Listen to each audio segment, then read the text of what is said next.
1172 کا دوسرا مہینہ گزر رہا تھا۔ شوبک کا قلعہ تو سر ہو چکا تھا، لیکن شہر میں ابھی بدنظمی اور افراتفری تھی۔ عیسائی اپنے کنبوں سمیت وہاں سے بھاگنے کی کوشش کر رہے تھے، کچھ بھاگ بھی گئے تھے۔ انہیں ڈر یہ محسوس ہو رہا تھا کہ جس طرح انہوں نے شوبک کے مسلمان باشندوں پر ظلم و تشدد کر رکھا تھا، اسی طرح اب مسلمان ان کا جینا حرام کر دیں گے۔ اس انتقامی کارروائی سے وہ اتنے خوفزدہ ہوئے کہ انہوں نے جب اپنی فوج کو قلعے سے بھاگتے سلطان ایوبی کے تیر اندازوں کے تیروں سے مرتے اور ہتھیار ڈالتے دیکھا تو بال بچوں کو لے کر گھروں سے نکلنے لگے۔ مسلمان سپاہ نے انہیں جانے نہیں دیا تھا۔ سالاروں اور کمانداروں نے اپنے طور پر حکم دے دیا تھا کہ شہر سے کسی شہری کو کہیں جانے نہ دیا جائے۔ چنانچہ سپاہی بھاگنے والے عیسائیوں کو ریگستان کے دور دراز راستوں، گوشوں اور ٹیلوں کے علاقوں سے روک روک کر واپس بھیج رہے تھے۔ یہ لوگ دراصل اپنے اور اپنے حکمرانوں کے گناہوں کی سزا سے بھاگ رہے تھے۔ انہوں نے یہاں کے مسلمانوں کو کیڑے مکوڑے بنا رکھا تھا۔ مسلمانوں کا کیمپ اس کا منہ بولتا ثبوت تھا۔ سلطان ایوبی کو اس کیمپ کا علم تھا۔ وہ شوبک میں داخل ہوتے ہی اس کیمپ میں پہنچا اور ایک اندازے کے مطابق وہاں 2000 کے قریب مسلمان قید تھے۔ یہ 2000 لاشیں تھیں۔ ان سے مویشیوں کی طرح کام لیا جاتا تھا۔ ان سے غلاظت تک اٹھوائی جاتی تھی۔ ان میں بہت سے ایسے بھی تھے جو یہاں جوانی میں لائے گئے تھے اور بوڑھے ہو چلے تھے۔ وہ بھول گئے تھے کہ وہ انسان ہیں۔ ان میں پہلی لڑائیوں کے جنگی قیدی بھی تھے، اور ان میں ان بدنصیبوں کی تعداد زیادہ تھی جنہیں صلیبیوں نے قافلوں سے اور شہر سے پکڑ کر کیمپ میں ڈالا تھا۔ یہ امیر کبیر تاجر تھے یا خوبصورت لڑکیوں کے باپ تھے۔ ان سے دولت، مال اور لڑکیاں چھین لی گئی تھیں۔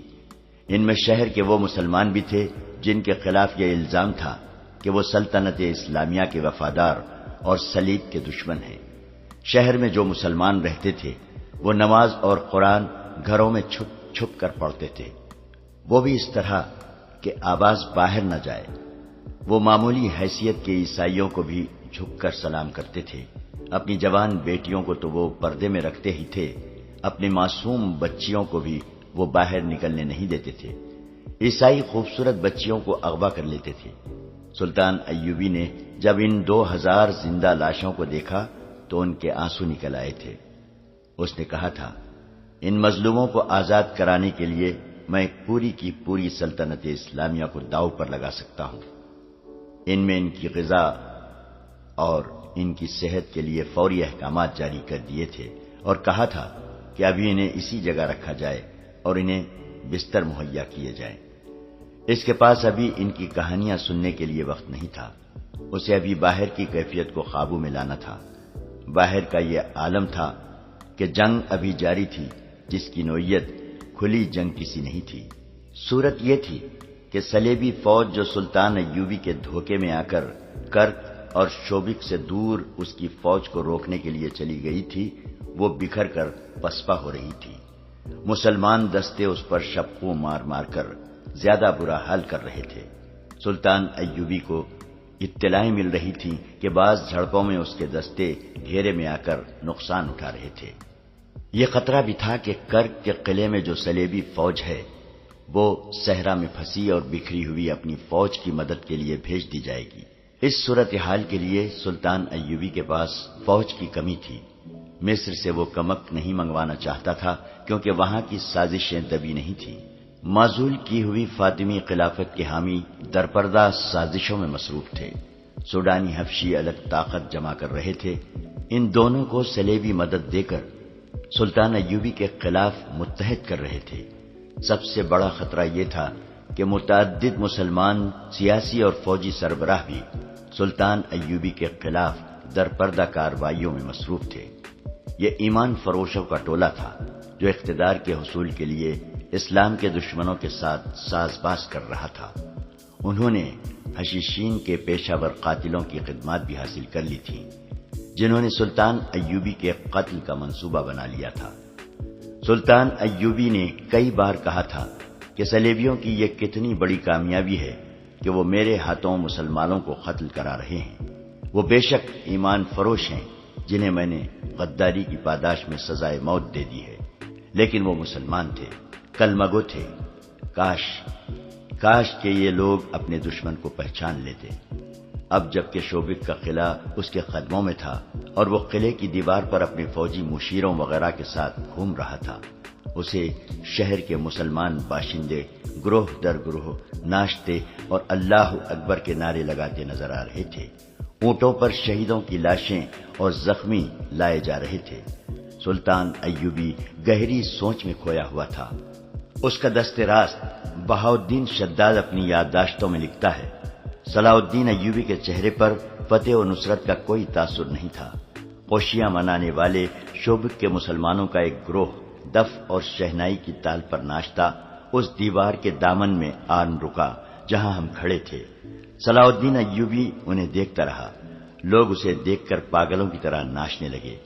صلاح الدین کے ہونٹوں پر مسکراہٹ تک نہ آئی۔ اس نے ان لوگوں کے لیے ہاتھ تک نہیں ہلایا، بس دیکھ رہا تھا۔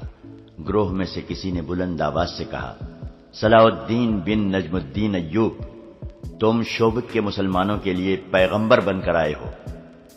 وہ لوگ عربی نسل کے تھے، ایک دوسرے کو باپ کے نام سے پہچانتے اور پکارتے تھے، اس لیے ان میں بیشتر صلاح الدین ایوبی کو بن ایوب یا بن نجم کہتے تھے۔ سلطان ایوبی کرد نسل سے تھا۔ ناچنے والوں میں سے کسی نے نعرہ لگایا، کرد کے بچے، ہم تیری پیغمبری کو سجدہ کرتے ہیں۔ صلاح الدین ایوبی یک لخت بیدار ہو گیا، تڑپ کر بولا، انہیں کہو مجھے گنہگار نہ کرے، میں پیغمبروں کا غلام ہوں، سجدے کے لائق صرف اللہ کی ذات ہے۔ میں نے سلطان کے ایک محافظ سے کہا، بھاگ کر جاؤ اور ان لوگوں سے کہو کہ ایسے نعرے نہ لگائیں، امیر مصر ناراض ہوتے ہیں۔ محافظ جانے لگا تو ایوبی نے اسے روک کر کہا، آرام سے کہنا، ان کا دل نہ دکھانا، انہیں ناچنے دو، انہیں گانے دو، انہوں نے جہنم سے نجات حاصل کی ہے۔ میری زندگی ان لوگوں کی خوشیوں کے لیے وقف ہے۔ وہ اور کچھ نہیں کہہ سکا کیونکہ اس کی آواز بھر گئی تھی۔ یہ جذبات کا غلبہ تھا۔ اس نے منہ پھیر لیا۔ وہ ہم سب سے اپنے آنسو چھپا رہا تھا۔ کچھ دیر بعد اس نے ہم سب کی طرف دیکھا اور کہا، ہم ابھی فلسطین کی دہلیز پر پہنچے ہیں، ہماری منزل بہت دور ہے، ہمیں شمال میں وہاں تک جانا ہے جہاں سے بحر روم کا ساحل گھوم کر مغرب کو جاتا ہے۔ ہمیں سرزمین عرب سے آخری صلیبی کو ڈھکیل کر بحر روم میں ڈبونا ہے۔ وہیں سلطان ایوبی نے اپنے متعلقہ مشیر کو حکم دیا کہ سارے شہر میں منادی کرا دو کہ کوئی غیر مسلم اس خوف سے شہر سے نہ بھاگے کہ مسلمان انہیں پریشان کریں گے۔ کسی کو کسی مسلمان فوجی یا شہری سے کوئی تکلیف پہنچے تو وہ قلعے کے دروازے پر شکایت کرے، اس کا ازالہ کیا جائے گا۔ اس نے زور دے کر کہا کہ ہم کسی کے لیے تکلیف اور مصیبت کا نہیں، پیار اور محبت کا پیغام لے کر آئے ہیں۔ اگر کسی نے اسلامی حکومت کے خلاف کوئی بات یا حرکت کی تو اسے اسلامی قانون کے تحت سزا دی جائے گی جو بہت سخت ہوگی، اور یاد رکھو کہ اسلامی قانون سے نہ کوئی غیر مسلم بچ سکتا ہے اور نہ مسلمان۔ اس کے ساتھ ہی اس نے حکم دیا کہ شہر میں اگر کوئی صلیبی فوجی یا جاسوس چھپا ہوا ہے یا اسے کسی نے اپنے گھر میں پناہ دے رکھی ہے تو وہ فوراً اپنے آپ کو مسلمان فوج کے حوالے کر دے۔ سلطان ایوبی کی فوج قلعے کی ایک دیوار توڑ کر اندر گئی تھی۔ اس نے حکم دے رکھا تھا کہ قلعے کے اس حصے پر فوراً قبضہ کیا جائے جہاں صلیبیوں کے محکمہ جاسوسی کا مرکز تھا۔ اس کے جاسوسوں نے اس سے اس مرکز کے متعلق بہت سی معلومات دی تھی اور رہنمائی بھی کی تھی، مگر صلیبی اتنے اناڑی نہیں تھے۔ انہوں نے سب سے پہلے اسی حصے کو خالی کیا اور دستاویزات نکال لیے گئے تھے۔ ان کی جاسوسی کا سربراہ ہرمن اور اس کے دیگر ماہرین وہاں سے غائب ہو چکے تھے۔ البتہ 8 لڑکیاں پکڑی گئی تھیں جو علی بن سفیان کے حوالے کر دی گئی تھیں۔ وہ ان سے معلومات لے رہا تھا۔ ان لڑکیوں نے بتایا تھا کہ کم و بیش 20 لڑکیاں وہاں سے نکل گئی ہیں۔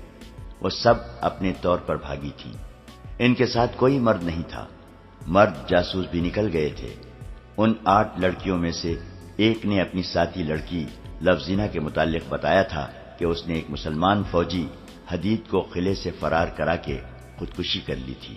شوبک میں امن اور شہری انتظامات بحال کرنے کی سرگرمیاں تھیں اور کرک میں شوبک پر حملے اور اسے سلطان ایوبی سے چھڑانے کی اسکیمیں بن رہی تھیں، لیکن صلیبی حملے کے لیے اتنی جلدی تیار نہیں ہو سکتے تھے جتنا وہ سمجھتے تھے۔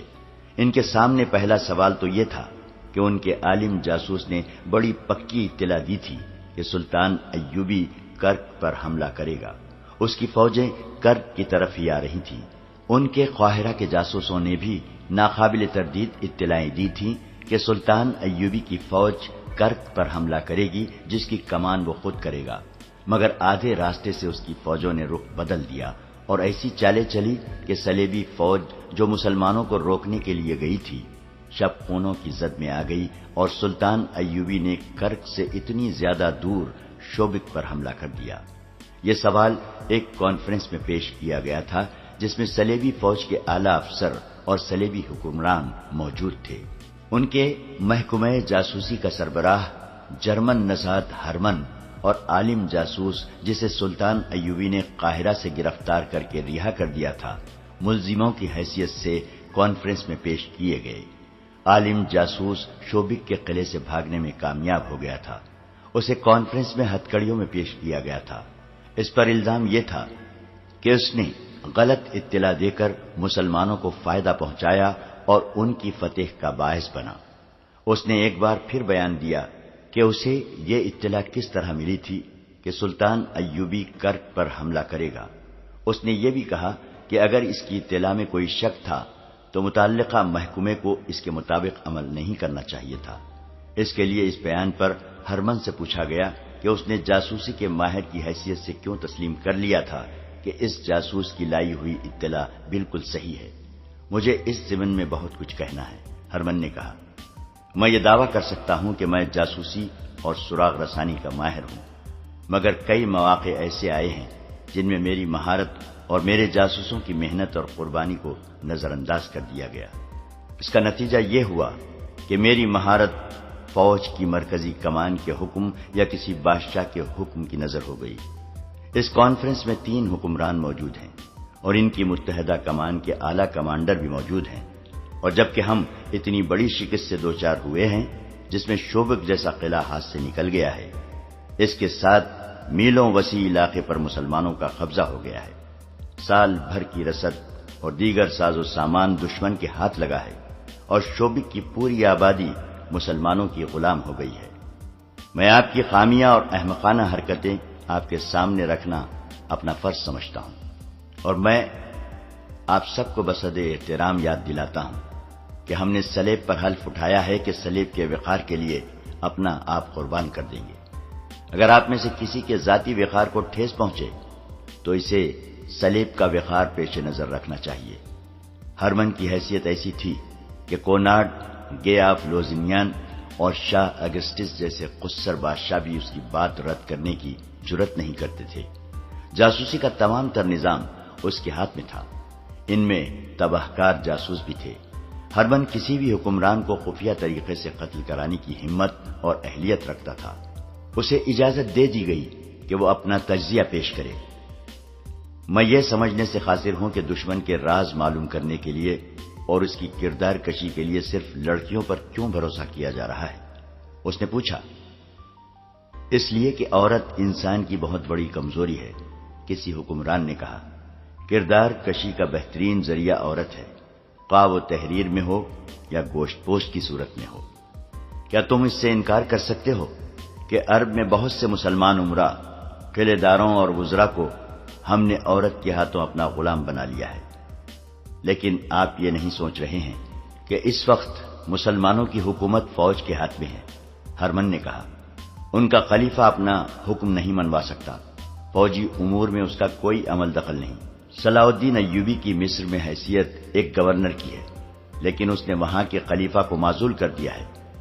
ادھر نور الدین زنگی ہے جس کی حیثیت ایک سالار اور وزیر کی ہے، لیکن جنگی امور میں اسے بغداد کے خلیفہ سے حکم اور اجازت لینے کی کوئی ضرورت نہیں۔ لہذا یہ پیش نظر رکھیے کہ آپ نے چند ایک امیروں، وزیروں اور قلعے داروں کو ہاتھ میں لے لیا ہے تو ان کی حیثیت چند ایک غداروں کی ہے۔ وہ آپ کو اپنے ملک کا 1 انچ علاقہ بھی نہیں دے سکتے۔ اسلامی سلطنت کے اصل حکمران فوجی ہیں۔ نور الدین زنگی اور صلاح الدین ایوبی نے اپنی فوجوں کی تربیت ایسی کی ہے کہ آپ لڑکیوں سے اس فوج کا کردار خراب نہیں کر سکتے اور نہ ہی کر سکے ہیں۔ اس فوج کے لیے شراب پینا سنگین جرم ہے۔ اسلام میں ہر کسی کے لیے شراب حرام ہے۔ اس پابندی کا اثر یہ ہے کہ مسلمان فوجی ہو یا شہری، وہ اپنے ہوش ٹھکانے رکھتا ہے۔ اگر صلاح الدین ایوبی شراب کا عادی ہوتا تو آج مصر ہمارا ہوتا، اور صلاح الدین ایوبی شوبک کے قلعے کا فاتح نہ ہوتا بلکہ اس قلعے میں ہمارا قیدی ہوتا۔ ہرمن، ایک کمانڈر نے اسے ٹوک کر کہا، اپنی بات لڑکیوں تک رکھو، ہمارے پاس مسلمانوں کے اوصاف سننے کے لیے وقت نہیں ہے۔ میں یہ کہنا چاہتا ہوں، ہرمن نے کہا، کہ جاسوسی کے لیے لڑکیوں کا استعمال ناکام ہو چکا ہے۔ گزشتہ 2 برسوں میں ہم بڑی قیمتی لڑکیاں مصر میں بھیج کر مسلمان فوجیوں کے ہاتھوں مروا چکے ہیں۔ لڑکی کے معاملے میں بھی یہ یاد رکھیے کہ عورت ذات جذباتی ہوتی ہے۔ آپ لڑکیوں کو کتنی ہی سخت ٹریننگ کیوں نہ دیں، وہ مردوں کی طرح پتھر نہیں بن سکتی۔ ہم انہیں خطروں میں پھینک دیتے ہیں۔ خطرہ بہرحال خطرہ ہوتا ہے اور دل و دماغ پر اثر کرتا ہے۔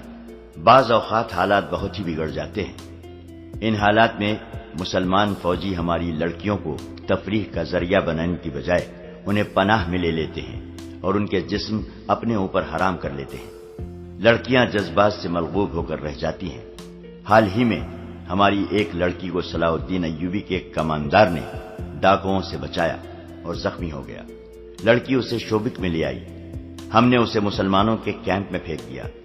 لڑکی نے اسے ہماری فوج کے ایک افسر کی وردی پہنا کر قلعے سے نکال دیا۔ اسے گھوڑا بھی دیا۔ میں نے لڑکی کو پکڑ لیا۔ لڑکی نے زہر کھا کر خودکشی کر لی۔ اس نے سزا کے خوف سے خودکشی نہیں کی تھی۔ اس نے محسوس کر لیا تھا کہ وہ گنہگار ہے اور اپنے جسم کو دھوکے کے لیے استعمال کر رہی ہے۔ یہ احساس اتنا شدید تھا کہ اس نے زہر پی لیا۔ لڑکیوں کے خلاف میں ایک اور دلیل بھی دینا چاہتا ہوں۔ ہمارے پاس جو جاسوس لڑکیاں ہیں ان میں زیادہ تعداد ان کی ہے جنہیں ہم نے بچپن میں مسلمانوں کے قافلوں سے یا ان کے گھروں سے اغوا کرایا تھا۔ انہیں ہم نے اپنا مذہب دیا اور اپنی ٹریننگ دی۔ وہ جوان ہوئیں اور اپنا بچپن اور اپنی اصلیت بھول گئی۔ انہیں یاد بھی نہ رہا کہ وہ مسلمان کی بیٹیاں ہیں، مگر ہم نے ان کے صرف نام بدلے، ان کا مذہب اور ان کا کردار بدلا، ان کے خون کو نہ بدل سکے۔ میں انسانی نفسیات کو سمجھتا ہوں، لیکن یہ میرا تجربہ ہے کہ مسلمان کی نفسیات دوسرے مذاہب کے انسانوں سے مختلف ہے۔ یہ لڑکیاں جب کسی مسلمان کے سامنے جاتی ہیں تو جیسے انہیں اچانک یاد آ جاتا ہے کہ ان کی رگوں میں بھی مسلمان باپ کا خون ہے۔ مسلمان کے خون سے اس کا مذہب نکلتا نہیں۔ تم یہ کہنا چاہتے ہو کہ کسی لڑکی کو جاسوسی کے لیے نہ بھیجا جائے؟ ایک کماندار نے اس سے پوچھا۔ کسی ایسی لڑکی کو نہ بھیجا جائے جو کسی مسلمان کے گھر پیدا ہوئی تھی، ہرمن نے جواب دیا۔ اگر آپ لڑکیوں کو میرے محکمے سے نکال ہی دیں تو سلیب کے لیے بہتر ہی رہے گا۔ آپ مسلمان عمرہ کے حرموں میں لڑکیاں بھیجتے رہیں۔ آپ انہیں پھانس سکتے ہیں، وہ آسانی سے آپ کے ہاتھ میں آ جاتے ہیں، کیونکہ انہوں نے میدان جنگ نہیں دیکھا۔ ان کی تلوار ہماری تلوار سے نہیں ٹکرائی۔ ہمیں ان کی صرف فوج پہچانتی ہے، دشمن کو صرف فوج جانتی ہے، اس لیے وہ ہمارے جھانسے میں نہیں آ سکتی۔ صلیبیوں کا شاہ اگسٹس انتہا درجے کا شیطان فطرت حکمران تھا جو اسلام کی دشمنی کو عبادت سمجھتا تھا۔ اس نے کہا، ہرمن، تمہاری نگاہ محدود ہے، تم صرف صلاح الدین اور نور الدین کو دیکھ رہے ہو، ہم اسلام کو دیکھ رہے ہیں۔ ہمیں اس مذہب کی بیخ کنی کرنی ہے، اس کے لیے کردار کشی اور نظریات میں شکوک پیدا کرنا لازمی ہے۔ مسلمانوں میں ایسی تہذیب رائج کرو جس میں کشش ہو۔ ضروری نہیں کہ ہم اپنا مقصد اپنی زندگی میں حاصل کر لیں، ہم یہ کام اپنی اگلی نسل کے سپرد کریں گے۔ کچھ کامیابی وہ حاصل کرے گی اور یہ مہم اس سے اگلی نسل ہاتھ میں لے لے گی۔ پھر ایک دور ایسا آیا ہی جائے گا جب اسلام کا نام و نشان نہیں رہے گا۔ اگر اسلام زندہ رہا بھی تو یہ مذہب کسی اور صلاح الدین اور نور الدین زنگی کو جنم نہیں دے گا۔ میں وثوق سے کہتا ہوں کہ مذہب مسلمانوں کا اپنا ہوگا، لیکن یہ مذہب ہماری تہذیب میں رنگا ہوا ہوگا۔ ہرمن، آج سے 100 سال بعد پر نظر رکھو۔ فتح اور شکست عارضی واقعات ہیں۔ ہم شوبک پر دوبارہ قبضہ کر لیں گے۔ تم مصر میں سازشوں کو مضبوط کرو، فاطمیوں اور سوڈانی حبشیوں کو مدد دو، حشیشین کو استعمال کرو۔ کانفرنس کے کمرے میں ایک صلیبی افسر داخل ہوا، گرج سے اٹا ہوا اور تھکا ہوا تھا۔ وہ اس فوج کے کمانڈروں میں سے تھا جو باہر ریگستان میں چلی گئی تھی اور آہستہ آہستہ کرک کی طرف پسپا ہو رہی تھی۔ وہ بہت پریشان تھا۔ اس نے کہا، فوج کی حالت اچھی نہیں۔ میں یہ تجویز لے کے آیا ہوں کہ کرک کی تمام تر فوج کے ساتھ کافی کمک ملا کر شوبک پر حملہ کر دیا جائے اور مسلمانوں کو مجبور کیا جائے کہ وہ آمنے سامنے کی جنگ لڑیں۔ اس وقت جنگ کی کیفیت یہ ہے کہ ہمارے دستے مرکزی کمان کے حکم کے مطابق کرک کی طرف پیچھے ہٹ رہے ہیں۔ مسلمانوں کے شبخون مارنے والے دستے تھوڑی سی نفری سے رات کو عقبی حصے پر شبخون مارتے اور غائب ہو جاتے ہیں۔ دن کے وقت ان کے تیر انداز چند ایک تیر برسا کر نقصان کرتے اور غائب ہو جاتے ہیں۔ وہ نشانے گھوڑے یا اونٹ کو بناتے ہیں۔ جس جانور کو تیر لگتا ہے وہ بھگدڑ مچا دیتا ہے۔ اسے دیکھ کر دوسرے گھوڑے اور اونٹ بھی ڈرتے ہیں اور بے قابو ہو جاتے ہیں۔ ہم نے رک کر ادھر ادھر کے دستے اکٹھے کیے اور جوابی حملے کرنے کی کوشش کی، لیکن مسلمان آمنے سامنے نہیں آتے۔ ہمارے کچھ دستوں کو انہوں نے صرف اس لیے مارا ہے کہ مسلمان انہیں اپنی مرضی کے میدان میں لے جا کر لڑاتے ہیں۔ سپاہ میں لڑنے کا جذبہ مان پڑ گیا ہے۔ جذبے کو بیدار کرنے کے لیے ضروری ہے کہ ایک شدید جوابی حملہ کیا جائے۔ اس مسئلے پر بحث شروع ہو گئی۔ صلیبیوں کے لیے مشکل یہ پیدا ہو گئی تھی کہ ان کی فوج کا بڑا حصہ، جسے بہترین لڑاکا سمجھا جاتا تھا، کرک سے دور ریگزار میں بکھر گیا تھا۔ سلطان ایوبی کی چال کامیاب تھی۔ اس کے کماندار اور دستوں کے عہدیدار اس کی چال کو خوش اسلوبی سے عملی رنگ دے رہے تھے۔ وہ پانی پر قبضہ کر لیتے تھے، بلندیوں پر پہنچ جاتے تھے، ٹیلوں کے علاقوں میں گھات لگاتے تھے اور دن کے وقت اگر ہوا تیز ہو تو ہوا کے رخ سے حملہ کرتے تھے۔ اس سے یہ فائدہ ہوتا تھا کہ ہوا اور گھوڑوں کی اڑائی ہوئی ریت صلیبیوں کی آنکھوں میں پڑتی اور انہیں اندھا کرتی تھی۔ سلطان ایوبی کی نفری کافی نہیں تھی۔ مورخ لکھتے ہیں کہ صلیبی حملہ کر دیتے تو سلطان ایوبی کے پاس اتنی نفری نہیں تھی کہ وہ شوبک کو بچا سکتا۔ اس نے جنگی فہم و فراست سے کام لیا اور صلیبیوں پر اپنا رعب قائم کر دیا تھا۔ شوبک کے شمال مشرق میں صلیبیوں کی قاسی فوج بیکار بیٹھی تھی۔ اسے اس ڈر سے واپس نہیں بلایا جا رہا تھا کہ نور الدین زنگی سلطان ایوبی کو کمک بھیج دے گا۔ صلیبی حکمران اور کمانڈر کرک کے قلعے میں بیٹھے ہوئے پیچ و تاب کھا رہے تھے۔ شوبک میں ایوبی کو یہ مسئلہ پریشان کر رہا تھا کہ صلیبیوں نے حملہ کر دیا تو وہ کس طرح روکے گا۔ اس نے عیسائیوں کے بھیس میں اپنے جاسوس کرک بھیجوا دیے تھے تاکہ صلیبیوں کے عزائم اور منصوبوں سے آگاہ کرتے رہیں۔ اس نے ایسا انتظام کر رکھا تھا کہ اسے محاذ کی خبریں تیزی سے مل رہی تھیں۔ اس نے شوبک سے اور گرد و نواح کے علاقے سے فوج کے لیے بھرتی شروع کر دی اور حکم دیا کہ قلعے میں فوری طور پر ان کی ٹریننگ شروع کر دی جائے۔ صلیبیوں کے بہت سے گھوڑے اور اونٹ قلعے میں رہ گئے تھے۔ باہر کے دستوں کو اس نے حکم بھیج دیا تھا کہ دشمن کے جانوروں کو مارنے کی بجائے پکڑیں اور قلعے میں بھیجتے رہیں۔ نئی بھرتی کی ٹریننگ کے سلسلے میں اس نے یہ حکم جاری کیا کہ انہیں شبخون مارنے کی اور متحرک جنگ لڑنے کی ٹریننگ دی جائے۔ کرک میں جو کانفرنس ہو رہی تھی اس میں ہرمن کی اس تجویز کو رد کر دیا گیا تھا کہ جاسوسی کے لیے لڑکیوں کو استعمال نہ کیا جائے۔ البتہ عالم جاسوس کو چھوڑ دیا گیا اور اسے یہ حکم دیا گیا کہ وہ مسلمانوں پر نظریاتی حملے کرنے کے لیے آدمی تیار کرے۔ اس کے بعد یہ پوچھا گیا کہ شوبک میں کتنی جاسوس لڑکیاں اور مرد رہ گئے ہیں اور کیا لڑکیوں کو وہاں سے نکالا جا سکتا ہے۔ ہرمن نے انہیں بتایا کہ چند ایک لڑکیاں مسلمان کی قید میں ہیں، کچھ نکل آئی ہیں اور کچھ لاپتہ ہیں۔ مرد جاسوسوں کے متعلق اس نے بتایا کہ چند ایک قید ہو گئے ہیں اور بہت سے وہیں ہیں۔ انہیں اطلاع بھیج دی گئی ہے کہ وہیں رہیں اور اب مسلمان بن کر اپنا کام کریں۔ ایک صلیبی حکمران نے کہا کہ جو لڑکیاں وہاں قید میں ہیں انہیں نکالنا شاید آسان نہ ہو، لیکن ہو سکتا ہے کہ کچھ لڑکیاں وہاں عیسائیوں کے گھروں میں روپوش ہو گئی ہوں۔ انہیں وہاں سے نکالنا لازمی ہے۔ تھوڑی دیر کے بحث و مباحثے کے بعد طے ہوا کہ ایک ایسا گروہ تیار کیا جائے جو سلطان ایوبی کے شبکوں مارنے والے آدمیوں کی طرح جان پر کھیلنا جانتا ہو۔ اس گروہ کا ہر ایک آدمی ذہین اور پھرتیلا ہو، عربی یا مصری زبان بول سکتا ہو۔ اس گروہ کو ایسے مسلمانوں کے بھیس میں شوبک بھیجا جائے جس سے پتہ چلے کہ کرک کے عیسائیوں کے ظلم و تشدد سے بھاگ کر آئے ہیں۔ انہیں یہ کام دیا جائے کہ شوبک میں رہ کر لڑکیوں کا سراغ لگائیں اور انہیں وہاں سے نکالیں۔ اس کام کے لیے وہ جرائم پیشہ آدمی موزوں رہیں گے جنہیں ان کی خواہش کے مطابق جیلوں سے نکال کر فوج میں لایا گیا ہے۔ فوج میں پیشہ ور مجرموں کو تلاش کرو اور انہیں چند دن ٹریننگ دے کر شوبک بھیج دو، لیکن یہ خیال رکھو کہ ان میں وہی سپاہی ہوں جو شوبک میں رہ چکے ہوں اور وہاں کی گلی کوچوں سے واقف ہوں۔ یہاں یہ مسئلہ پیدا ہوا کہ یہ جرائم پیشہ آدمی اس خطے کی زبان نہیں جانتے۔ اس کا حل یہ پیش کیا گیا کہ زیادہ تر ایسے آدمی بھیجے جائیں جو وہاں کی زبان جانتے ہوں۔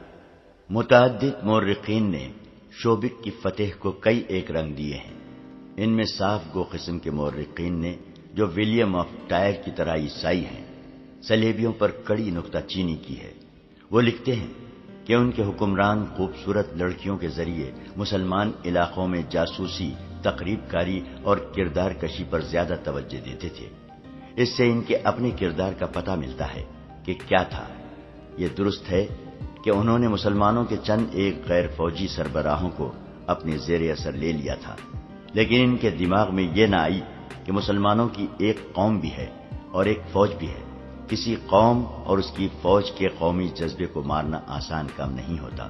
اس صورت میں جبکہ صلیبیوں نے مسلمانوں کے نہتے قافلے لوٹے تھے، ان کی بچیاں اغوا کی تھیں، مفتوحہ علاقوں میں وسیع پیمانے پر آبرو ریزی کی، قتل عام کیا اور مسلمانوں کو بیگار کیمپوں میں ٹھوس کر جانور بنا دیا، مسلمان قوم اور فوج کے جذبے کو مجروح کرنا ممکن ہی نہیں تھا۔ انہوں نے مسلمانوں کے دلوں میں انتقام کا جذبہ پیدا کر دیا تھا۔ اسلام کی صفوں میں چند ایک غدار پیدا کر لینے سے اس مذہب کی عظمت کو مجروح نہیں کیا جا سکتا تھا۔ مورخین نے لکھا ہے کہ اس وقت جب شوبک پر حملے کی ضرورت تھی اور جب سلطان صلاح الدین ایوبی جنگی لحاظ سے کمزور تھا، صلیبیوں نے شوبک سے چند ایک لڑکیوں کو نکال لانے پر توجہ مرکوز کر لی اور اس مہم کے لیے جانبازوں کا گروہ تیار ہونے لگا۔ وہ لکھتے ہیں کہ صلاح الدین ایوبی کی جنگی فہم و فراست کی داد دینی پڑتی ہے کہ اس نے صلیبیوں پر یہ روب طاری کر دیا تھا کہ اس نے ان کی فوج کو بکھیر دیا ہے۔ صلیبیوں نے اس تاثر کو قبول کر لیا تھا۔ انہوں نے اس طرف توجہ ہی نہ دی کہ ایوبی کی اپنی فوج دستہ دستہ ٹولہ ٹولہ ہو کے بکھر گئی ہے، اور یہ بھی کہا جا سکتا ہے کہ سلطان ایوبی اس صورتحال سے کچھ پریشان بھی تھا۔ اس کے مشیر خاص شداد نے اس کی جس پریشانی کا ذکر کیا ہے وہ یہی ہو سکتی ہے کہ اس کے دستے صلیبیوں کے تعاقب میں بکھر گئے تھے۔ اس سے مرکزیت ختم ہو گئی تھی، اور یہ بھی صحیح ہے کہ اس کے دستے ذاتی اور قومی جذبے کے تحت لڑ رہے تھے۔ ایسی مثالیں بھی ملی ہیں کہ بعض مسلمان دستے صحرائی بھول بھلیوں میں بھٹک گئے اور خوراک اور پانی سے محروم رہے، لیکن وہ ہر حال اور ہر کیفیت میں لڑتے رہے۔ یہ جذبے کی جنگ تھی جس سے صلیبی سپاہی آری تھے۔ انہوں نے اپنے کمانڈروں کو پسپا ہوتے دیکھا تو ان میں لڑنے کا جذبہ ختم ہو گیا۔ اگر صلیبی ادھر توجہ دیتے تو ایوبی کی بکھری ہوئی فوج پر قابو پا سکتے تھے، مگر وہ ذرا ذرا سی باتوں پر اتنی زیادہ توجہ دیتے تھے جتنی اہم جنگی امور پر دی جاتی ہے۔ یہاں ایک اور وضاحت ضروری ہے۔ اس دور کے صلیبی واقعہ نگاروں کے حوالے سے 2-3 غیر مسلم مورخین نے اس قسم کی غلط بیانی کی ہے کہ سلطان صلاح الدین ایوبی نے مسلسل 2 سال شوبک کو محاصرے میں رکھا اور ناکام لوٹ گیا۔ انہوں نے اس کی وجہ یہ بیان کی ہے کہ نور الدین زنگی اور صلاح الدین ایوبی کے درمیان غلط فہمی پیدا ہو گئی تھی۔ زنگی کو اس کے مشیروں نے خبردار کیا تھا کہ ایوبی مصر کو اپنے ذاتی تسلط میں رکھ کر فلسطین کا بھی خود مختار حکمران بننا چاہتا ہے۔ وہ فلسطین پر قبضہ کر کے زنگی کو معزول کر دے گا۔ یہ مورخین لکھتے ہیں کہ نور الدین زنگی نے اس بہانے شوبک کو اپنی فوج روانہ کر دی کہ یہ سلطان ایوبی کے لیے کمک ہے، لیکن اس نے اپنے کمانڈروں کو یہ خفیہ ہدایت دی تھی کہ وہ شوبک کے جنگی امور اپنے قبضے میں لے لیں۔ چنانچہ یہ فوج آئی۔ سلطان ایوبی سے کسی نے کہا کہ نور الدین زنگی نے یہ فوج اس کی مدد کے لیے نہیں بھیجی، بلکہ اس کی مرکزی کمان پر قبضہ کرنے کے لیے بھیجی ہے۔ یہ سن کر سلطان ایوبی دل برداشتہ ہو گیا اور وہ شوبک کا محاصرہ اٹھا کر مصر کو کوچ کر گیا۔ عیسائی مورخین نے زنگی اور ایوبی کی اس مفروضہ چپقلش کو بہت اچھالا ہے، لیکن ان مورخین کی تعداد زیادہ ہے جنہوں نے یہ ثابت کیا ہے کہ سلطان ایوبی نے 1.5 ماہ کے محاصرے کے بعد شوبک کا قلعہ لے لیا تھا۔ البتہ یہ پتہ بھی ملتا ہے کہ صلیبی تخریب کاروں نے نور الدین زنگی کو سلطان ایوبی کے خلاف بھڑکانے کی کوشش کی، جو کامیاب نہیں ہو سکی۔ اس کا ثبوت یہ ہے کہ سلطان ایوبی کے والد نجم الدین ایوب لمبی مسافت طے کر کے شوبک پہنچے۔ انہیں شک ہو گیا تھا کہ ان کا بیٹا ایسی حماقت پر اتر ہی نہ آیا ہو، اور کہیں ایسا نہ ہو کہ تخریب کار اس کے کان زنگی کے خلاف بھر دیں۔ بہاؤالدین شداد اپنی یادداشتوں میں رقم تراز ہے۔ اپنے والد بزرگوار کو دیکھ کر ایوبی بہت حیران ہوا، ان کے گھٹنے چھو کر مصافحہ کیا اور سمجھا کہ محترم والد اسے فتح کی مبارکباد دینے آئے ہیں، مگر انہوں نے بیٹے کو پہلے الفاظ یہ کہے، کیا نور الدین زنگی جاہل ہے جس نے مجھ جیسے گمنام اور غریب آدمی کے بیٹے کو مصر کا حکمران بنا ڈالا ہے؟ کیا مجھے یہ سننا پڑے گا کہ تیرا بیٹا ذاتی اقتدار کی خاطر سلطنت اسلامیہ کے محافظ نور الدین زنگی کا دشمن ہو گیا ہے؟ جاؤ اور زنگی سے معافی مانگو۔ بات کھلی تو معلوم ہوا کہ سلطان ایوبی کا ذہن صاف ہے اور نور الدین زنگی سے کمک مانگنے والا ہے۔ نجم الدین ایوب مطمئن ہو گئے اور واضح ہو گیا کہ یہ صلیبیوں کی تخریب کاری اور عیاری ہے۔ سلطان ایوبی نے اپنے خصوصی قاصد اور معتمد فقیہ عیسیٰ الحکاری کو اپنے والد محترم کے ساتھ رخصت کیا اور الحکاری کو نور الدین زنگی کے نام ایک تحریری پیغام دیا۔ اس کے ساتھ شوبک کے کچھ تحفے بھی بھیجے۔ اس نے لکھا، بیش قیمت تحفہ شوبک کا قلعہ ہے جو میں آپ کے قدموں میں پیش کرتا ہوں۔ اس کے بعد خدائے عزوجل کی مدد سے کرب کا قلعہ پیش کر دوں گا۔ اس پیغام میں سلطان ایوبی نے واضح کیا تھا کہ صلیبیوں کی تخریب کاری سے خبردار رہیں اور یہ نہ بھولیں کہ کچھ مسلمان امراء بھی اس تخریب کاری اور سازشوں میں صلیبیوں کا ہاتھ بٹا رہے ہیں، ان کی سرکوبی کی جائے۔ اس پیغام میں سلطان ایوبی نے شوبک کی اس وقت کی صورتحال اور اپنی فوج کی کیفیت تفصیل سے لکھی اور کچھ انقلابی تجویزیں بھی پیش کی۔ اس نے زنگی کو لکھا کہ ان حالات میں جب دشمن ہماری سرزمین پر قلعہ بند ہے اور وہ میدان جنگ میں ہمارے خلاف سرگرم ہیں اور زمین دوز کارروائیوں سے بھی ہمارے درمیان غدار پیدا کر رہا ہے، میں اس نتیجے پر پہنچا ہوں کہ ہماری غیر فوجی قیادت نہ صرف ناکام ہو گئی ہے بلکہ سلطنت اسلامیہ کے لیے خطرہ بن گئی ہے۔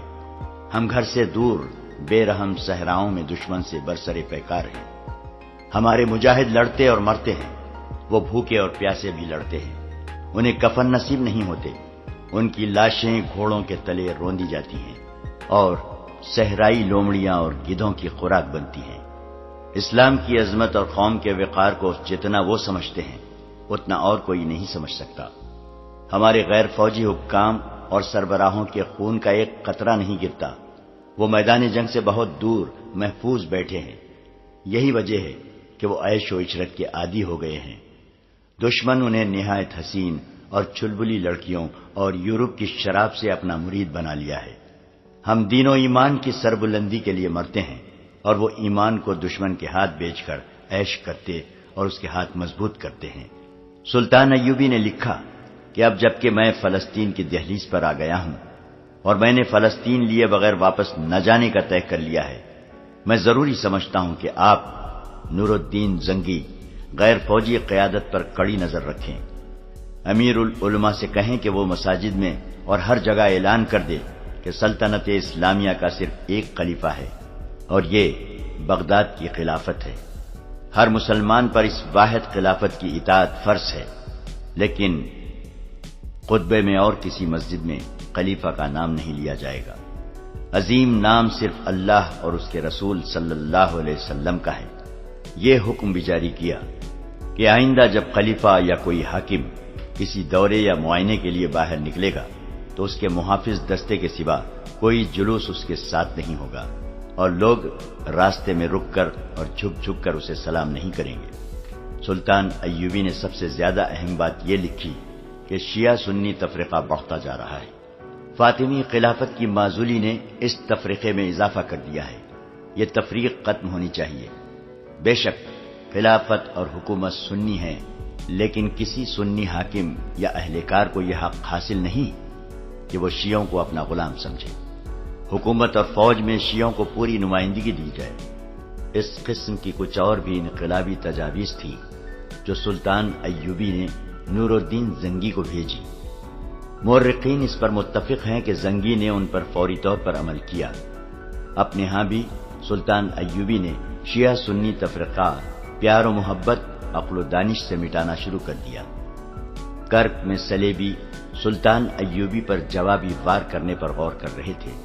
ان کی مرکزی کمان نے قاصدوں کے ذریعے اپنی بکھری ہوئی فوج کو احکام بھیج دیے کہ مسلمانوں سے لڑنے کی کوشش نہ کریں، بلکہ نکلنے کی ترکیب کریں تاکہ جوابی حملے کے لیے زیادہ سے زیادہ فوج بچ جائے۔ ان احکام کے ساتھ ہی انہوں نے 40 جابازوں کا ایک گروہ تیار کر لیا جسے مظلوم مسلمانوں کے بحروپ میں شوبک میں داخل ہوا اور لڑکیوں کو وہاں سے نکالنا تھا۔ صلیبی حکمرانوں نے اس خیال سے کہ سلطان ایوبی مصر سے غیر حاضر ہے، وہاں اپنے تقریب کاروں میں اضافہ کرنے کا بھی فیصلہ کر لیا۔ وہ سوڈانیوں اور فاطمیوں کو جلد از جلد متحد کر کے قاہرہ پر قبضہ کرنا چاہتے تھے۔ شوبک اور کرک کے درمیانی علاقے میں بہت خون بہہ رہا تھا۔ وہ سارا علاقہ ہموار ریگستان نہیں تھا۔ کئی جگہوں پر مٹی اور ریتیلی سلوں کے ٹیلے تھے اور کہیں ریت کی گول گول ٹیکریاں تھیں جن میں کوئی داخل ہو جائے تو باہر نکلنے کا راستہ نہیں ملتا تھا۔ ایسے علاقوں میں سلیبی بھی مر رہے تھے اور سلطان ایوبی کے مجاہدین بھی، اور وہاں شوبک کے وہ عیسائی بھی مر رہے تھے جو مسلمانوں کے ڈر سے شہر سے کرک کی سمت بھاگ اٹھے تھے۔ فضا میں گدھوں کے قول اڑ رہے تھے، ان کے پیٹ انسانی گوشت سے بھرے ہوئے تھے۔ صحرائی درندے لاشوں کو چیڑ پھاڑ رہے تھے اور مورکا آرائی کا یہ عالم تھا جیسے افق سے افق تک انسان ایک دوسرے کا کشت و خون کر رہے ہوں۔ اس وسیع ریگزار میں کہیں کہیں نخلستان بھی تھے جہاں پانی مل جاتا تھا۔ تھکے ہارے انسان، زخمی انسان اور پیاس کے مارے ہوئے انسان وہاں جا جا کر گرتے تھے۔ عماد ہاشم سلطان ایوبی کی فوج کے ایک چھوٹے سے دستے کا کمانڈر تھا۔ وہ شامی باشندہ تھا، اسی لیے وہ اپنا نام عماد شامی بتایا کرتا تھا۔ صلیبیوں کے خلاف جو جذبہ ہر مسلمان سپاہی کے دل میں تھا وہ عماد شامی میں بھی تھا، لیکن اس کے جذبے میں انتقام کا قہر اور غضب زیادہ تھا۔ اس کے متعلق سب جانتے تھے کہ وہ یتیم ہے اور اس کا سگا عزیز رشتہ دار کوئی نہیں، لیکن اسے یہ یقین نہیں تھا کہ وہ یتیم ہے یا نہیں، کیونکہ اس کا باپ اس کی آنکھوں کے سامنے مرا نہیں تھا۔ وہ 13-14 سال کی عمر میں گھر سے بھاگا تھا۔ اس وقت اس کا گھر شوبک میں تھا۔ اسے اچھی طرح یاد تھا کہ اس کے بچپن میں شوبک پر صلیبیوں کا قبضہ ہوا تھا اور انہوں نے مسلمانوں کا کشت و خون شروع کر دیا تھا۔ اس کا بچپن صلیبیوں کی دہشت میں گزرا تھا۔ اس نے مسلمان جنگی قیدی بھی دیکھے جنہیں مار مار کر لایا جا رہا تھا، اور اس کے سامنے 2 قیدیوں کے سر کاٹ دیے گئے تھے کیونکہ وہ زخموں کی وجہ سے چل نہیں سکتے تھے۔ اس نے مسلمان گھروں سے لڑکیاں اغوا ہوتے دیکھی تھی اور اس نے مسلمانوں کو بیگار میں جاتے بھی دیکھا تھا۔ شوبک کے مسلمان کہا کرتے تھے کہ جب شہر میں عیسائی مسلمانوں کو بلا وجہ پکڑ پکڑ کر کیمپ میں لے جانا شروع کر دیں اور ان کے گھروں پر حملہ کرنے لگیں تو سمجھ لو کہ انہیں مسلمانوں کے ہاتھوں کہیں شکست ہوئی ہے۔ عماد شاہی کا گھر بھی محفوظ نہ رہا۔ اس کی ایک بہن تھی جس کی عمر 7-8 سال تھی۔ اسے وہ بہن یاد تھی۔ وہ بہت خوبصورت اور گڑیا سی تھی۔ گھر میں اس کا باپ تھا، ماں تھی اور ایک بڑا بھائی بھی تھا۔ ایک روز عماد کی گڑیا سی بہن باہر نکل گئی اور لاپتہ ہو گئی۔ باپ نے تلاش کی مگر کہیں نہ ملی۔ ایک مسلمان پڑوسی نے اسے بتایا کہ اسے عیسائی اٹھا لے گئے ہیں۔ باپ شہر کے حاکم کے پاس فریاد لے کر گیا۔ جو ہی اس نے بتایا کہ وہ مسلمان ہے، حاکم اس پر برس پڑا اور اس پر الزام عائد کیا کہ وہ حکمران قوم پر اتنا گھٹیا الزام تھوپ رہا ہے۔ گھر آ کر باپ نے اور عماد کے بڑے بھائی نے عیسائیوں کے خلاف شور شرابہ کیا۔ اس کا نتیجہ یہ ہوا کہ رات کو ان کے گھر حملہ ہوا۔ عماد نے اپنی ماں اور بڑے بھائی کو قتل ہوتے دیکھا۔ وہ باہر بھاگ گیا اور ایک مسلمان کے گھر جا چھپا۔ اس کے بعد وہ اپنے گھر نہیں گیا، کیونکہ اس مسلمان نے اس ڈر سے اسے باہر نہیں نکلنے دیا کہ عیسائی اسے بھی قتل کر دیں گے۔ تھوڑے دنوں بعد اس مسلمان نے اسے ایک اور آدمی کے حوالے کر دیا جو اسے چوری چھپے شہر سے باہر لے گیا۔ صبح کے وقت وہ ایک قافلے کے ساتھ جا رہا تھا۔ بہت دنوں کی مسافت کے بعد وہ شام پہنچا۔ وہاں اسے ایک امیر کبیر تاجر کے گھر نوکری مل گئی۔ اب اس کی یہی زندگی تھی کہ نوکری کرے اور زندہ رہے۔ وہ ذہنی طور پر بالغ اور بیدار ہو گیا۔ یہ انتقام کا جذبہ تھا۔ اسی جذبے کے زیر اثر اسے فوجی اچھے لگتے تھے۔ اس نے تاجر کی نوکری چھوڑ کر کسی فوجی حاکم کے گھر میں نوکری کر لی۔ عماد نے اسے بتایا کہ اس پر کیا بیتی ہے اور یہ بھی بتایا کہ وہ فوج میں بھرتی ہونا چاہتا ہے۔ اس حاکم نے اس کی پرورش کی اور 16 سال کی عمر میں اسے شام کی فوج میں بھرتی کرا دیا۔ وہ انتقام کے لیے بےتاب تھا۔ اسے 3-4 معرکوں میں شریک ہونے کا موقع ملا جن میں اس کے جوہر سامنے آ گئے۔ 11-12 سال بعد اسے اس فوج کے ساتھ مصر روانہ کر دیا گیا جو نور الدین زنگی نے سلطان ایوبی کی مدد کے لیے بھیجی تھی۔ 2 سال مصر میں گزر گئے۔ پھر خدا نے اس کی یہ مراد بھی پوری کی کہ وہ شوبک پر حملہ کرنے والی فوج کے ساتھ گیا، لیکن اسے اس فوج میں رکھا گیا جسے ریگزار میں صلیبیوں کی فوج پر حملے کرنے تھے۔ وہاں وہ صلیبیوں کے لیے قہر بنا ہوا تھا۔ اس کا چھاپا مار سوار دستہ مشہور ہو گیا تھا۔ عماد شامی اپنے سواروں کو ساتھ لیے صحرا میں صلیبیوں کی مشق لیتا پھرتا اور بھیڑیوں اور چیتوں کی طرح ان پر جھپٹتا تھا، مگر ان کے سینے میں جو آگ لگی ہوئی تھی وہ سرد نہیں ہوتی تھی۔ 1 ماہ بعد اس کے دستے میں کل 4 سوار رہ گئے تھے، باقی سب شہید ہو گئے۔ ایک رات اس نے ان 4 سواروں سے صلیبیوں کے کم و بیش 50 افراد کے دستے پر حملہ کر دیا۔ وہ سارا دن چھپ چھپ کر اس کا پیچھا کرتا رہا۔ دن کے وقت وہ 4 سپاہیوں سے 50 سپاہیوں پر حملہ نہیں کر سکتا تھا۔ ان کے تعاقب میں وہ بہت دور نکل گیا۔ رات کو صلیبی رک گئے اور انہوں نے پڑاؤ کیا، لیکن بہت سے سنتری بیدار رکھے۔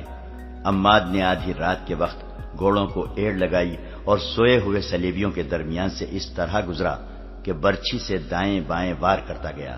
اس کے 4 جانبازوں کا بھی یہی انداز تھا۔ انہیں جو ہلتی چیز نظر آئی اس پر برچھیوں اور تلواروں سے وار کرتے ہوئے اندھیرے میں غائب ہو گئے۔ کئی سوئے ہوئے صلیبی ان کے گھوڑوں تلے روندے گئے۔ سنتریوں نے تاریکی میں تیر چلائے جو خطا گئے۔ آگے جا کر عماد نے اپنے جانباز سواروں کو روکا اور انہیں وہاں سے آہستہ آہستہ پیچھے لایا۔ اس نے یہ بھی نہ سوچا کہ دشمن بیدار ہو چکا ہے۔ وہ گھوڑ سواروں کو پھر قریب لے گیا اور ایڑ لگانے کا حکم دے دیا۔ اندھیرے میں اسے سائے سے گھومتے پھرتے نظر آ رہے تھے۔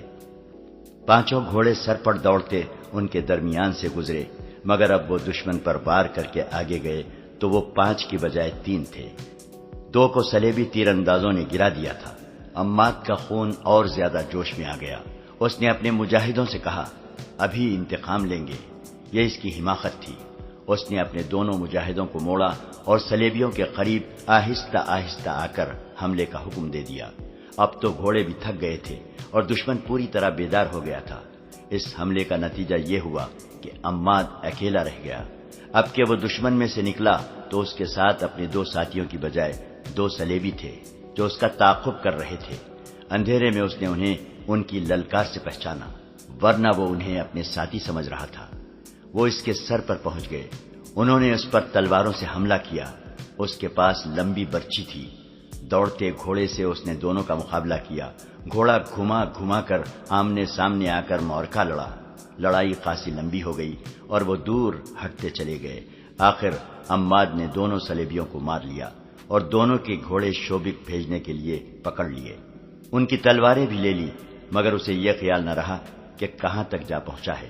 اس نے گھوڑے کو اور اپنے آپ کو آرام دینے کے لیے ایک جگہ قیام کیا، لیکن وہ سونے سے ڈرتا تھا، کیونکہ کسی بھی وقت اور کہیں بھی وہ دشمن کے نرغے میں آ سکتا تھا۔ اس نے رات جاگتے گزار دی۔ ستارے دیکھ کر اس نے یہ معلوم کر لیا کہ شوبک کس طرف اور کرک کس طرف ہے، اور اسے صحرا میں کون سی جگہ جانا ہے جہاں اسے اپنا کوئی دستہ مل جائے گا۔ صبح ہوتے ہی وہ چل پڑا۔ وہ صحراؤں میں جنا پلا تھا، پھٹکنے کا کوئی خطرہ نہیں تھا۔ وہ تجربے کار چھاپا مار تھا، خطرے کو دور سے سونگھنے کی اہلیت رکھتا تھا۔ اسے دور دور صلیبی 4-4 یا 5-5 کی ٹولیوں میں جاتے نظر آئے۔ اگر اس کے پاس 2 فالتو گھوڑے نہ ہوتے تو کسی ٹولی پر حملہ کر دیتا۔ وہ بچتا بچاتا اپنی راہ چلتا گیا۔ راستے میں اسے کئی جگہ گھوڑوں اور اونٹوں کے مردار اور صلیبی سپاہیوں کی لاشیں پڑی نظر آئیں، جنہیں گدھ اور لومڑیاں کھا رہی تھی۔ ان میں اس کے اپنے ساتھیوں کی لاشیں بھی ہوں گی۔ وہ چلتا گیا اور سورج افق پر چلا گیا۔ آگے ٹیلوں کا علاقہ آ گیا، جس میں سے راستے ہر چند قدم پر گھومتے تھے۔ یہاں ڈر تھا کہ صلیبیوں کی کوئی ٹولی رات کے لیے قیام کرے گی۔ وہ سورج غروب ہونے سے پہلے وہاں سے نکل جانا چاہتا تھا۔ یہ ڈر بھی تھا کہ کسی ٹیلے پر کوئی تیر انداز نہ بیٹھا ہو۔ وہ ہر طرف اور اوپر دیکھتا چلتا گیا۔ آگے راستہ 2 ٹیلوں کے درمیان سے مڑتا تھا۔ وہاں سے وہ مڑا تو اچانک اسے کسی کے دوڑتے قدموں کی آہٹ سنائی دی۔ کوئی آدمی ساتھ والے ٹیلے کے پیچھے چھپ گیا تھا۔ اس نے گھوڑے کی باگ کو جھٹکا دیا اور ایڑ لگائی۔ تیز رفتار سے وہ ٹیلے کے پیچھے گیا تو آگے راستہ ایک اور ٹیلے نے بند کر رکھا تھا۔ یہ جگہ ایک وسیع کھڈ بنی ہوئی تھی۔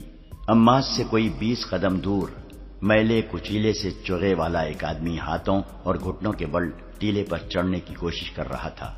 عماد کی طرف اس کی پیٹھ تھی۔ اس آدمی کا سر ڈھکا ہوا تھا۔ وہ آدمی نہتہ معلوم ہوتا تھا۔ عماد نے اسے للکارا، مگر وہ ٹیلے پر چڑھنے کی کوشش کرتا رہا۔ ٹیلا مشکل قسم کا تھا۔ عماد آگے چلا گیا۔ اس آدمی نے ایک کوشش اور کی، مگر کہیں ہاتھ پاؤں نہ جما سکا۔ وہ نڈھال ہو چکا تھا۔ ٹیلے سے اس کی گرفت ڈھیلی ہو گئی اور وہ لڑکتا ہوا عماد کے گھوڑے کے قدموں میں آن پڑا۔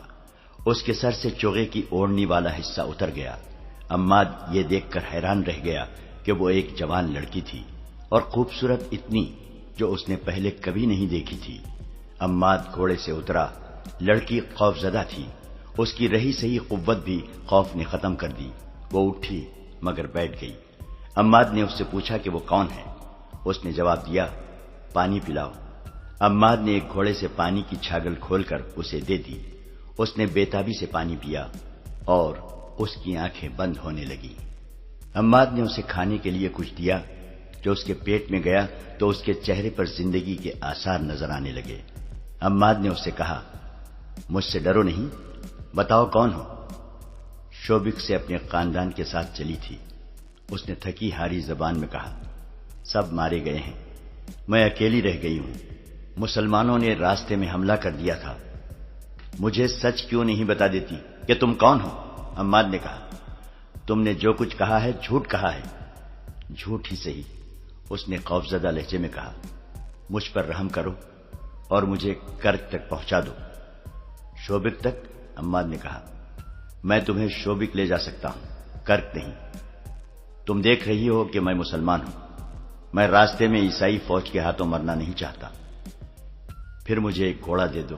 لڑکی نے کہا، میں لڑکی ہوں، اگر راستے میں کسی کے قبضے میں آ گئی تو جانتے ہو کہ میرا انجام کیا ہوگا۔ میں تمہیں گھوڑا بھی نہیں دے سکتا، تمہیں یہاں سے اکیلے روانہ بھی نہیں کر سکتا۔ عماد نے کہا، یہ میرا فرض ہے کہ تمہیں اپنے ساتھ شوبک لے جاؤں۔ وہاں مجھے کس کے حوالے کرو گے؟ اپنے حاکموں کے حوالے کروں گا، عماد نے کہا، اور اس سے تسلی دی، تمہارے ساتھ وہ سلوک نہیں ہوگا جس کا تمہیں ڈر ہے۔ لڑکی کرک جانے کی ضد کر رہی تھی۔ عماد نے اسے بتایا کہ انہیں حکم ملا ہے کہ شوبک کے کسی بھی عیسائی باشندے کو وہاں سے بھاگنے نہ دیا جائے۔ اس کے علاوہ اس نے لڑکی کو خبردار کیا کہ وہ کرک تک نہیں پہنچ سکے گی۔ وہ چونکہ گوری رنگت کی خوبصورت لڑکی تھی، اس لیے لڑکی کو یہ ڈر تھا کہ یہ مسلمان فوجی اسے بے آبرو کرے گا۔ اس نے سوچا کہ کیوں نہ اس کے ساتھ آبرو کا ہی سودا کر کے اسے کہا جائے کہ وہ اسے گھوڑا دے دے۔ لڑکی نے اپنا رویہ بدل لیا اور عماد سے کہا، میں بہت تھکی ہوئی ہوں، آج رات یہیں قیام کیا جائے، صبح شوبک کو روانہ ہو جائیں گے۔ عماد بھی تھکا ہوا تھا، گھوڑوں کا بھی یہی حال تھا، وہ لڑکی کی بھی حالت دیکھ رہا تھا۔ اس نے وہیں رکنے کا فیصلہ کر لیا۔ اس سے پہلے لڑکی نے اسے غور سے نہیں دیکھا تھا۔ اس نے یہی دیکھا تھا کہ یہ بڑی ہوئی داڑھی والا مسلمان فوجی ہے جو جسم کی ساخت اور گرد سے اٹے ہوئے چہرے سے وحشی لگتا ہے۔ اس سے اسے رحم کی امید نہیں تھی۔ اب جبکہ اس نے کچھ اور ہی سوچ لیا تھا، اس نے عماد کو گہری نظروں سے دیکھا۔ اس وقت عماد بھی اسے گہری نظروں سے دیکھ رہا تھا اور سوچ رہا تھا کہ اس قدر حسین لڑکی کا اس صحرا میں اکیلے رہ جانا، جہاں صلیبی اور اسلامی سپاہی لمبے عرصے سے بھوکے بھیڑیوں کی طرح بھاگتے دوڑتے پھر رہے ہیں، اس کے لیے کتنا خطرناک ہے۔ اور یہ بھی ہو سکتا ہے کہ اس لڑکی پر سپاہی یا کماندار آپس میں ہی لڑ مرے۔ وہ خود بھی فرشتہ نہیں تھا۔ اس نے لڑکی کی آنکھوں میں جھانکا۔ اس وقت لڑکی اسے دیکھ رہی تھی۔ عماد نے کوشش کی کہ وہ لڑکی سے نظریں پھیر لے، مگر لڑکی کی آنکھوں نے اس کی آنکھوں کو گرفتار کر لیا۔ اس نے اپنے جسم کے اندر کوئی ایسا جذبہ محسوس کیا جو اس کے لیے اجنبی تھا۔ اس نے ایک بار نظریں جھکا لی، مگر آنکھیں اپنے آپ پھر اوپر اٹھ گئی اور وہ بے چین سا ہونے لگا۔ لڑکی کے ہونٹوں پر ہلکی سی مسکراہٹ آ گئی۔ عماد نے آہستہ سے کہا، تم شاید کنواری ہو؟ ہاں، لڑکی نے جواب دیا اور ذرا سا بھی سوچے بغیر کہہ دیا، میرا دنیا میں کوئی نہیں رہا، اگر میرے ساتھ کرب چلے چلو تو میں تمہارے ساتھ شادی کر لوں گی۔ عماد بیدار سا ہو گیا۔ اس نے کہا، پھر تم مجھے کہو گی کہ اپنا مذہب تبدیل کر لو، جو میں نہیں کر سکوں گا۔ تم شوبک چل کر میرے ساتھ شادی کرو اور مسلمان ہو جاؤ۔ مجھے بہرحال کرب جانا ہے، لڑکی نے کہا، اگر میرے ساتھ وہاں تک چلو گے تو تمہاری دنیا بدل جائے گی۔ لڑکی نے سودا بازی شروع کر دی تھی، لیکن عماد کچھ اور ہی سوچ رہا تھا۔ یہ سوچ ایسی تھی جسے وہ سمجھ بھی نہیں سکتا تھا۔ وہ بار بار لڑکی کے چہرے، اس کے ریشمی بالوں اور آنکھوں کو دیکھتا اور سر جھکا کر سوچ میں کھو جاتا تھا۔ لڑکی کی جیسے وہ کوئی بات سن ہی نہیں رہا تھا۔ تھوڑی دیر بعد لڑکی کا چہرہ گہری شام کی تاریکی میں چھپ گیا۔ اس نے گھوڑے کے ساتھ بندھے ہوئے تھیلے میں سے کھانے کی 2-3 چیزیں نکالی، لڑکی کو دیں اور خود بھی کھا لی۔ اس کا جسم اس قدر نڈھال تھا، جو ہی لیٹا اس کی آنکھ لگ گئی۔ آدھی رات کے بعد جب لڑکی نے کروٹ بدلی اور اس کی آنکھ کھل گئی، اس نے عماد کو دیکھا، وہ قراٹے لے رہا تھا۔ ان سے چند قدم دور گھوڑے کھڑے تھے۔ رات کے پچھلے پہر کا چاند ٹیلوں کے اوپر آ گیا تھا۔ صحرائی چاندنی آئینے کی طرح شفاف تھی۔ لڑکی نے گھوڑوں کو دیکھا۔ عماد کو اتنا ہوش بھی نہ تھا کہ سونے سے پہلے گھوڑوں کی زینیں اتار دیتا۔ لڑکی نے گھوڑے تیار دیکھے، عماد کو گہری نیند سوئے دیکھا اور یہ بھی محسوس کیا کہ پیٹ میں خوراک اور پانی جانے سے اس کا جسم تر و تازہ ہو گیا ہے، تو اس نے اپنے چوغے کے اندر ہاتھ ڈالا۔ جب اس کا ہاتھ باہر آیا تو اس کی اتنی دلکش انگلیوں نے ایک خنجر کو مضبوطی سے پکڑ رکھا تھا۔ چاندنی میں اسے عماد کا چہرہ نظر آ رہا تھا۔ وہ تو بے ہوشی کی نیند سویا ہوا تھا۔ لڑکی نے چاندنی میں چمکتے ہوئے خنجر کو دیکھا اور ایک بار پھر عماد کے چہرے پر نظر ڈالی۔ عماد آہستہ سے کچھ بڑبڑایا۔ وہ نیند میں بول رہا تھا۔ لڑکی یہی سمجھ سکی کہ وہ گھر والوں کو یاد کر رہا ہے۔ لڑکی نے عماد کے سینے کو غور سے دیکھا اور اندازہ کیا کہ اس کا دل کہاں ہے۔ وہ ایک سے دوسرا وار کرنا نہیں چاہتی تھی۔ یہ وار دل پر ہونا چاہیے تھا تاکہ عماد فوراً مر جائے، ورنہ وہ مرتے مرتے بھی اسے مار ڈالے گا۔ لڑکی نے خنجر کو اور زیادہ مضبوطی سے پکڑ لیا اور گھوڑوں کو دیکھا۔ اس نے دل ہی دل میں پورا عمل دہرایا۔ وہ خنجر دل میں اتار دے گی اور بھاگ کر ایک گھوڑے پر سوار ہو جائے گی اور گھوڑے کو ایڑ لگا دے گی۔ وہ سپاہی نہیں تھی، ورنہ وہ بلا سوچے سمجھے خنجر مار کر عماد کو ختم کر دیتی۔ یہی وجہ کافی تھی کہ عماد مسلمان ہے اور اس کا دشمن، مگر وہ بار بار عماد کے چہرے پر نظریں گاڑ لیتی تھی، اور جب اسے قتل کرنے کے لیے خنجر کو مضبوطی سے پکڑتی تو اس کا دل دھڑکنے لگتا تھا۔ عماد ایک بار پھر بڑبڑایا۔ اب کہ اس کے الفاظ ذرا صاف تھے، وہ خواب میں اپنے گھر پہنچا ہوا تھا۔ اس کی ماں کا نام لیا، بہن کو بھی یاد کیا اور کچھ ایسے الفاظ کہے جیسے انہیں قتل کر دیا گیا، اور عماد قاتلوں کو ڈھونڈ رہا تھا۔ کوئی احساس یا جذبہ لڑکی کا ہاتھ روک رہا تھا۔ خوف بھی ہو سکتا تھا، یہ قتل نہ کرنے کا جذبہ بھی ہو سکتا تھا۔ لڑکی بے چین ہو گئی۔ اس نے یہ ارادہ کیا کہ قتل نہ کرے، آہستہ سے اٹھے، گھوڑے پر بیٹھے اور آہستہ آہستہ اس کھٹ سے نکل جائے۔ وہ اٹھی اور خنجر ہاتھ میں لیے گھوڑے کی طرف چل پڑی، مگر ریت نے اس کے پاؤں جکڑ لیے۔ اس نے رک کر عماد کو دیکھا تو اچانک اس کے ذہن میں یہ خیال آیا کہ اس مرد نے اتنی بھی پرواہ نہیں کی کہ اسے ایک جوان لڑکی تنہائی میں مل گئی ہے۔ اس نے یہ بھی نہیں سوچا کہ یہ لڑکی عیسائی ہے جو اسے سوتے میں قتل کر سکتی ہے، اور اس نے گھوڑے کی زینیں بھی نہیں اتاری، اور اس نے اپنی برچی اور تلوار بھی احتیاط سے نہیں رکھی۔ کیوں؟ کیا اسے مجھ پر بھروسہ تھا؟ کیا یہ اتنا ہی بے حس ہے کہ میری جوانی اس کے اندر کوئی جذبہ بیدار نہیں کر سکی؟ اسے ایسے محسوس ہونے لگا جیسے اس آدمی نے اسے گھوڑے سے زیادہ قیمتی نہیں سمجھا۔ وہ آہستہ آہستہ ایک گھوڑے تک پہنچی۔ گھوڑا ہنہنایا۔ لڑکی نے گھبرا کر عماد کو دیکھا۔ گھوڑے کی آواز پر بھی اس کی آنکھ نہ کھلی۔ وہ 3 گھوڑوں کی اونٹ میں کھڑی ایک گھوڑے پر سوار ہونے کا ارادہ کر رہی تھی کہ اسے اپنے عقب سے آواز سنائی دی۔ کون ہو تم؟ لڑکی نے چونک کر پیچھے دیکھا۔ ایک آدمی نے منہ سے وسل بجائی اور کہا، ہماری یہ قسمت۔ وہ 2 تھے، دوسرا ہنسا۔ لڑکی زبان سے پہچان گئی کہ یہ سلیبی ہیں۔ ایک نے لڑکی کو بازو سے پکڑا اور اپنی طرف کھینچا۔ لڑکی نے کہا، میں سلیبی ہوں۔ دونوں آدمی ہنس پڑے اور ایک نے کہا، پھر تم سالم ہماری ہو۔ آؤ ذرا ٹھہرو اور میری بات سنو۔ اس نے کہا، میں شوبک سے فرار ہو کر آئی ہوں۔ میرا نام ایونا ہے۔ میں جاسوسی کے شعبے کی ہوں، کرک جا رہی ہوں۔ وہ دیکھو، ایک مسلمان سپاہی سویا ہوا ہے۔ اس نے مجھے پکڑ لیا تھا، میں اسے سوتا چھوڑ کر بھاگ رہی ہوں۔ میری مدد کرو، یہ گھوڑے سنبھالو اور مجھے کرک پہنچاؤ۔ اس نے انہیں اچھی طرح سمجھایا کہ وہ سلیبی فوج کے لیے کتنی قیمتی اور کارآمد لڑکی ہے۔ ایک سلیبی نے اسے وحشیوں کی طرح بازوؤں میں جکڑ لیا اور کہا، جہاں کہو گی پہنچا دیں گے۔ دوسرے نے ایک بیہودہ بات کہہ دی اور دونوں اسے ایک طرف کو دھکیلنے لگے۔ وہ سلیبی فوج کے پیادہ سپاہی تھے جو مسلمان چھاپا ماروں سے بھاگتے پھر رہے تھے۔ رات وہ چھپ کر ذرا آرام کرنا چاہتے تھے۔ ایسی خوبصورت لڑکی نے انہیں حیوان بنا دیا۔ لڑکی نے جب دیکھا کہ انہیں سلیب کا بھی کوئی خیال نہیں تو اس نے اس امید پر بلند آواز سے بولنا شروع کر دیا کہ عماد جاگ اٹھے گا۔ اسے سپاہیوں نے گھسیٹنا شروع کر دیا۔ اچانک ایک نے گھبرائی ہوئی آواز میں اپنے ساتھی کا نام لے کر کہا، بچو، مگر اس نے بچنے سے پہلے ہی عماد کی برچی اس کے پیٹھ میں اتر چکی تھی۔ دوسرے نے تلوار سونت لی۔ اس وقت لڑکی نے دیکھا کہ اس کے ہاتھ میں خنجر ہے۔ اس نے خنجر سلیبی سپاہی کے پہلو میں گھونپ دیا۔ ایک کے بعد دیگرے 2 اور وار کیے اور چلا چلا کر کہا، تمہیں زندہ رہنے کا کوئی حق نہیں، تم سلیب کے نام پر غلیظ داغ ہو۔ جب دونوں سلیبی ٹھنڈے ہو گئے تو لڑکی بے قابو ہو کر رونے لگی۔ عماد نے اسے بہلایا اور کہا، اب یہاں رکنا ٹھیک نہیں، ہو سکتا ہے زیادہ سپاہی ادھر آ نکلے، ہم ابھی شوبک کو روانہ ہو جاتے ہیں۔ اس نے لڑکی سے پوچھا، انہوں نے تمہیں جگایا تھا؟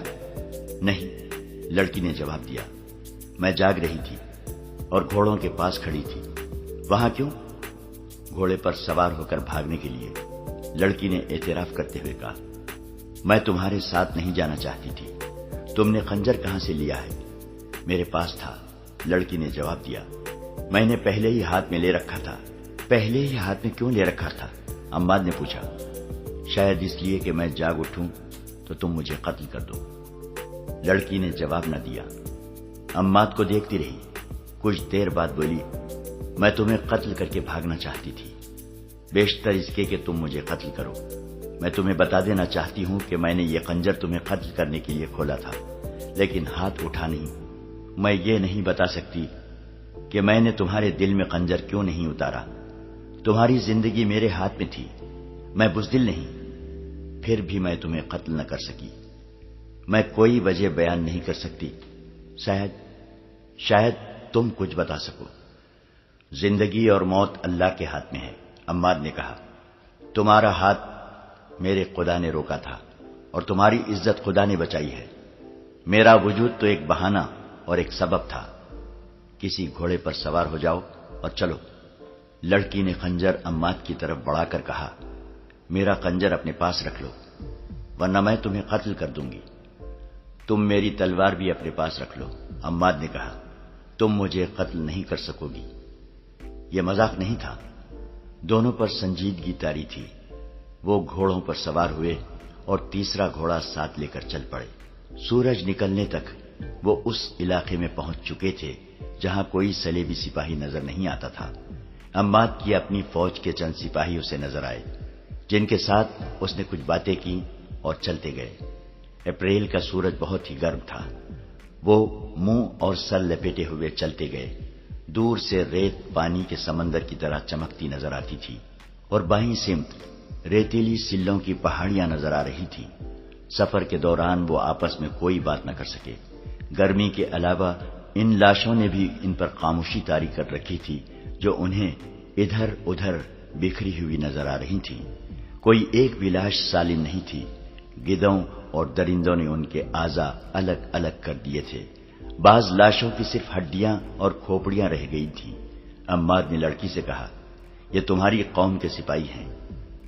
یہ ان بادشاہوں کی خواہشوں کا شکار ہو گئے ہیں جو اسلامی سلطنت کو ختم کرنے برطانیہ، فرانس، جرمنی، اٹلی اور نہ جانے کہاں کہاں سے آئے ہیں۔ لڑکی خاموش رہی۔ وہ بار بار عماد کو دیکھتی تھی اور آہ بھر کر سر جھکا لیتی تھی۔ عماد نے سلوں کی پہاڑیوں کا رخ کر لیا۔ اسے معلوم تھا کہ وہاں پانی ضرور ہوگا اور سایہ بھی۔ سورج ان کے پیچھے جانے لگا تو وہ پہاڑیوں میں پہنچ گئے۔ تلاش کے بعد انہیں ہری جھاڑیاں اور گھاس نظر آئی۔ ایک جگہ سے پہاڑی کا دامن پھٹا ہوا تھا، وہاں پانی تھا۔ وہ گھوڑوں سے اترے، پہلے خود پانی پیا، پھر گھوڑوں کو پانی پینے کے لیے چھوڑ دیا اور سائے میں بیٹھ گئے۔ تم کون ہو؟ لڑکی نے اس سے پوچھا۔ تمہارا نام کیا ہے؟ کہاں کے رہنے والے ہو؟ میں مسلمان ہوں، عماد نے جواب دیا۔ میرا نام عماد ہے اور میں شامی ہوں۔ رات خواب میں تم کسے یاد کر رہے تھے؟ یاد نہیں رہا، عماد نے کہا۔ میں شاید خواب میں بول رہا ہوں گا۔ میرے ساتھی مجھے بتایا کرتے ہیں کہ میں خواب میں بولا کرتا ہوں۔ تمہاری ماں ہے، بہن ہے؟ لڑکی نے پوچھا اور کہا، شاید تم انہیں یاد کر رہے تھے۔ تھیں کبھی، عماد نے آہ بھر کر کہا۔ اب انہیں خواب میں دیکھا کرتا ہوں۔ لڑکی نے اس سے ساری بات پوچھنے کی بہت کوشش کی، لیکن عماد نے اور کچھ نہیں بتایا۔ اس نے لڑکی سے کہا، تم نے اپنے متعلق جھوٹ بولا تھا۔ مجھے پوچھنے کی کوئی ضرورت نہیں کہ تم کون ہو۔ میں تمہیں متعلقہ حاکم کے حوالے کر کے واپس آ جاؤں گا۔ اگر سچ بول سکو تو اپنے متعلق کچھ بتا دو، لیکن یہ نہ کہنا کہ تم ان صلیبی لڑکیوں میں سے نہیں ہو جو ہمارے ملک میں جاسوسی کے لیے آتی ہیں۔ تم ٹھیک کہتے ہو، لڑکی نے کہا۔ میں جاسوس لڑکی ہوں۔ میرا نام ایونا ہے۔ تمہارے ماں باپ کو معلوم ہے کہ تمہارا کام کس قسم کا ہے؟ عماد نے پوچھا۔ میرے ماں باپ نہیں ہیں، ایونا نے جواب دیا۔ میں نے ان کی صورت بھی نہیں دیکھی۔ میرا محکمہ میری ماں اور اس محکومے کا حاکم ہرمن میرا باپ ہے۔ اس نے یہ بات یہیں پر ختم کر دی اور کہا، میری ایک ساتھی لڑکی نے ایک مسلمان سپاہی کو بچانے کے لیے زہر پی لیا تھا۔